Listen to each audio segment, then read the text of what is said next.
सागर शहर की सड़कों पर गुरुवार को हर कोई देशभक्ति के रंग में रंगा दिखा। हाल ही में पहलगाम में पाकिस्तान प्रायोजित आतंकी घटना के जवाब में भारत के ऑपरेशन सिंदूर की सफलता के समर्थन में शहरवासियों ने एक भव्य तिरंगा यात्रा निकाली। अब अपने सपनों की पढ़ाई कीजिए अपने ही शहर के पास।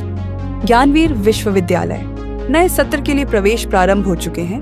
अधिक जानकारी के लिए संपर्क करें। इस यात्रा में युवा, बच्चे, महिलाएं और बुजुर्ग सभी उत्साह से शामिल हुए। रिटायर्ड सैनिक, मेजर, कैप्टन से लेकर जनप्रतिनिधियों में भी जोश देखने को मिला। यात्रा की शुरुआत शहर के म्युनिसिपल स्कूल से हुई, जो 3 बत्ती कटरा मस्जिद, कीर्ति स्तंभ, परकोटा से होते हुए वापस लौटी। पूरे मार्ग पर भारत माता की जय, वंदे मातरम और पाकिस्तान मुर्दाबाद के नारों से जोश और गर्व का माहौल बना रहा। इसमें शामिल लोगों ने कहा कि ऑपरेशन सिंदूर भारत की सुरक्षा एजेंसियों का एक सशक्त जवाब है। खास तौर पर जिस बहादुरी से कर्नल सोफिया कुरैशी ने इस मिशन को अंजाम दिया, वो सराहनीय है। हमें उन पर गर्व है। कश्मीर के लोगों ने पहलगाम की घटना को माना और यहाँ तक कि वहाँ के लोगों ने कहा कि हमें इस बात का कष्ट है कि हमारे यहाँ बहू बन के आई जो बेटी वो विधवा बन के जा रही है। ये जीवन भर इस घाव को कभी भी हम लोग हमारा भर नहीं पाएगा। और धर्म से ऊपर उठकर, राजनीतिक दल से ऊपर उठकर पूरा देश ने आतंकवादियों को कड़ी सजा देने की अपील की। और हमें गर्व है कि भारत के प्रधानमंत्री जी ने जिस तरह से उरी की घटना के बाद सर्जिकल स्ट्राइक की थी, पुलवामा की घटना के बाद जिस तरीके से एरियल स्ट्राइक की थी, उसी प्रकार से पहलगाम की घटना के बाद आतंकवादियों के 9 प्रशिक्षण केंद्रों को जिस प्रकार से तबाह किया, उससे देश की जनता को बड़ी राहत मिली है। बहुत इस बात का, क्योंकि अब इस घाव को तो भरा नहीं जा सकता। और जिनके पति गए, उन बेटियों ने भी कहा कि हमारे घाव को तो भरा नहीं जा सकता, लेकिन मोदी जी ने जिस तरीके से इस घटना का बदला लिया, उससे हमारे घाव पर मरहम जरूर लगा। और इसलिए पूरे देश में तिरंगा यात्रा निकल रही है। आज जरूरत इस बात की कि हम सब एकजुट रहें। देखिए, हमारे देश के जो सैनिक हैं वो हमारी सीमाओं की रक्षा कर रहे हैं और आज उनके सम्मान में ये तिरंगा यात्रा निकाली गई है। प्रेरणा हमें नीतीश गुप्ता जी भाई साहब से मिली और सबके सहयोग और सबके साथ। यहाँ पे कोई धार्मिक संगठन नहीं था।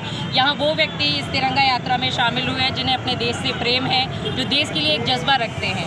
हम लोगों ने जब यात्रा की शुरुआत में कल बैठक की तो सभी ने यही कहा कि जननी जन्मभूमिश्च स्वर्गादपि गरीयसी, कि जिस माँ ने जन्म दिया है और जिस जन्मभूमि पे हम रहते हैं वो स्वर्ग से भी महान है। तो आज ये उद्देश्य था हमारा तिरंगा यात्रा का। 26 लोगों को जो मारा गया पहलगाम में, जिसमें से एक नेपाली थे, तो उसके बाद ये शुरू हुआ। 23 को मोदी जी ने नामकरण किया कि ऑपरेशन सिंदूर, और 6 और 7 को चली हुई स्ट्राइक के बाद जो हमने जीत हासिल की, बहुत बड़ी बात है। और हम सब अपने देश के जवानों के साथ हैं, उनका जो परिवार यहाँ छावनी में रहता है उनके साथ हैं, ऐसा हम सबका ध्येय था। और इनकी प्रेरणा से ये यात्रा शुरू हुई। और आज की यात्रा इस रूप में मनाई जा रही है कि हमने पिछले 10-12 दिनों के अंदर जो पाकिस्तान को पैरों के तले कुचला है, उसकी खुशी में हम आज ये यात्रा निकाल रहे हैं। और साथ ही साथ दुश्मन को आगाह भी कर रहे हैं कि अगर आप अपनी आदतों से बाज नहीं आएंगे तो इससे भी ज़्यादा बुरे परिणाम भुगतने पड़ेंगे। उनको अच्छी तरीके से बता दिया गया है कि ये तो सिर्फ ट्रेलर है, अभी तक हमने अपने अस्त्र शस्त्र उठाए नहीं हैं, सिर्फ आपको एक नमूना, एक वानगी दिखाई है। पाकिस्तान को बोल दिया कि आप होशियार हो जाइए, वरना बिल्कुल कुचल दिए जाओगे और आपको नामो निशान मिटा दिया जाएगा। तिरंगा यात्रा को लेकर क्या कहेंगे? तिरंगा यात्रा को लेकर झंडा यात्रा बताया ना आपको, सिर्फ इसीलिए निकाली जा रही है। हम इसको एक विजय दिवस के रूप में मना रहे हैं और यात्रा मंगलमय हो, इस तरीके से देश सागरवासियों ने इसमें जो बढ़ चढ़ के हिस्सा लिया है वो वास्तव में जोश दिलाता है कि आप लोग आर्मी और अपने देश के प्रति कितना प्यार रखते हैं। क्या शुभ नाम है? क्या शुभ नाम है आपका? क्या शुभ नाम है आपका? Major S.C. शर्मा। ये जो है भारत देश के हमारे जो वीर सेना के जवान हैं, उनके प्रति आस्था, विश्वास, समर्पण और समर्थन, ये सब व्यक्त करने का, और जो सैनिक हमारे सीमा पर हैं उनके प्रति निष्ठा और आस्था और विश्वास और उनके जो लड़ाई के मैदान में हंसते हंसते अपना खून बहा देते हैं, शहीद हो जाते हैं। उन अमर शहीदों के प्रति कृतज्ञता ज्ञापित करने का सागर के लोगों को एक अच्छा अवसर मिला है कि सागर के लोग हम सब मिलके और ये तिरंगा यात्रा के माध्यम से अपने दुश्मन देश पाकिस्तान को ये संदेश देना चाहते हैं कि हमारे सिविल एरिया के लोग जो हैं, हमारे भारत के जो सभ्यता के लोग हैं, हमारे सारे लोग मिलके एकजुट होके और अपने दुश्मन को जो है मात दे देंगे, उसके खिलाफ लड़ाई लड़ेंगे और अपने भारत भूमि की 1 इंच भी नहीं देंगे।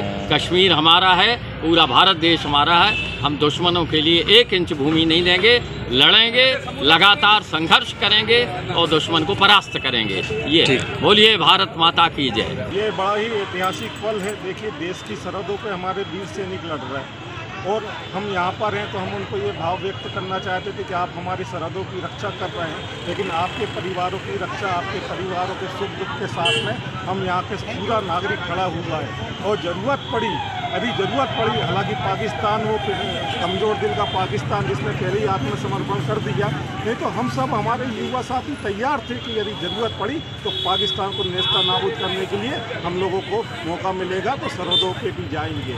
हम बताना चाहते थे कि तुमने हमारी माताओं बहनाओं के सिंदूर को जिस तरह से उजाड़ने का कार्य किया है, हम तुम्हारी सीमाओं को उजाड़ के रख देंगे, पूरे पाकिस्तान को ध्वस्त करके रख देंगे। यही भाव हम इस तिरंगा यात्रा जी, आज ये तिरंगा यात्रा हमारे उन सैन्य बलों के सम्मान में निकाली जा रही, जिनकी वजह से अगर हम कहें एक्चुअल में हम उनकी वजह से हैं, क्योंकि जब वो सीमा पर अपने प्राणों की परवाह बिना किए सीमा पर हमारे लिए लड़ते हैं, तभी हम यहाँ अपने घरों में सुरक्षित रह पाते हैं। तो हमारे लिए सबके लिए गर्व की बात है कि उन्होंने हमारे दुश्मन के घर में घुसकर जो उनको मुंहतोड़ जवाब दिया है उनके दुस्साहस का, उसके लिए हमारा ये कर्तव्य है कि हम अपने सैनिकों के सम्मान के लिए घरों से निकलें और अपने सैनिकों के सम्मान में तिरंगा यात्रा में शामिल हों। अब अपने सपनों की पढ़ाई कीजिए अपने ही शहर के पास। सागर शहर से मात्र 12 मिनट की दूरी पर स्थित है ज्ञानवीर विश्वविद्यालय, जहां आपको मिले सुविधाजनक बस सेवा, आधुनिक कैंपस इंफ्रास्ट्रक्चर, अनुभवी शिक्षकगण और एक उज्जवल करियर की गारंटी। यहाँ उपलब्ध है प्रमुख पाठ्यक्रम जैसे management, pharmacy, agriculture, engineering, law, fine arts, hotel management, संगीत और नृत्य, पत्रकारिता और जनसंचार, परफॉर्मिंग आर्ट्स, जनरल कोर्सेज, शारीरिक शिक्षा, योग, पीएचडी सभी विषयों में। नए सत्र के लिए प्रवेश प्रारंभ हो चुके हैं। अधिक जानकारी के लिए संपर्क करें 977 0 522 117 या 977 0 523 279।